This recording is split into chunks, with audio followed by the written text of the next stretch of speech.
여러분 안녕하십니까? 오늘 정책 콘서트를 시작하겠습니다.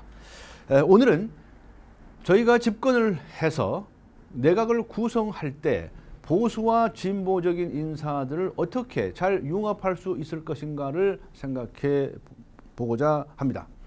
제가 주장해온 초당적 화합 정치는 내각 구성에서부터 반영되어야 한다고 생각합니다.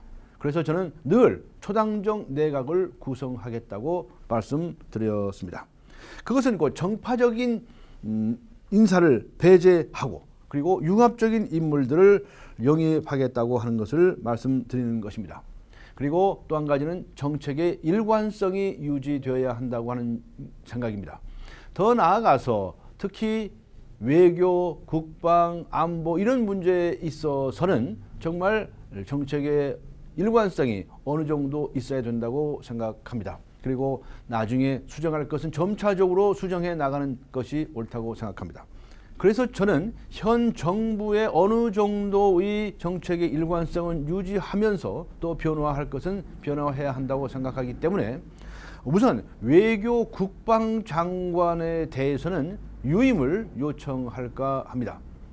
지금 김성환 외교부 장관 그리고 김관진 국방부 장관은 적어도 우리의 대외적인 문제를 다루고 있는 중요한 직책에 있다고 생각을 합니다.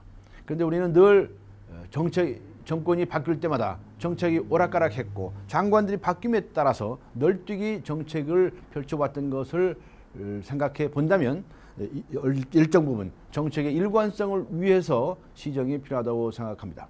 그래서 저는 외교부 장관과 국방부 장관은 보수적 인사들로 인정을 받고 있는데 저는 이러한 인사들에게 본인이 동의할지 않을지 모르지만 일단은 유임을 요청하고자 합니다. 그리고 반면에 환경부 장관이라든가 복지부 장관 쪽에는 진보적인 인사를 영입하고자 합니다.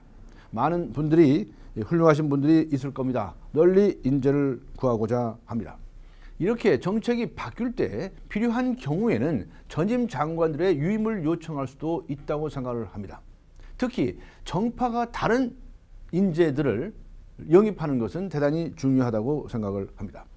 미국의 오바마 대통령이 1기에 출범할 때 당시 이 국방장관 로버트 케이츠 국방장관이죠. 이분은 공화당 정부에서 국방장관을 지내고 있었습니다. 그에게 유임을 요청을 합니다. 게이츠 국방장관도 처음에는 사양하다가 이것이 국가적인 일이라고 생각을 해서 수락을 하고 국방장관으로서의 역할을 맡게 됩니다. 그리고 심지어 중앙정보국의 국장 자리가 얼마나 중요한 곳이겠습니까? 이런 곳에 공화당인 퍼트레이어스 씨를 임명을 합니다. 가히 오바마는 민주당 출신 대통령임에도 불구하고 공화당 측의 인사들 이렇게 널리 기용을 하는 것이 바로 초당적인 국정을 운영하겠다는 의지의 표현이고 그 실천의 방안이라고 예를 들 수가 있습니다. 그래서 저는 외교 국방 쪽은 보수적인 인사, 복지 환경 쪽의 인사는 진보적인 인사, 또 다른 모든 장관들도 부처의 성격에 따라서 다양한 인재들을 영입하고자 합니다. 오늘 정책 콘서트 여기서 마치겠습니다. 감사합니다.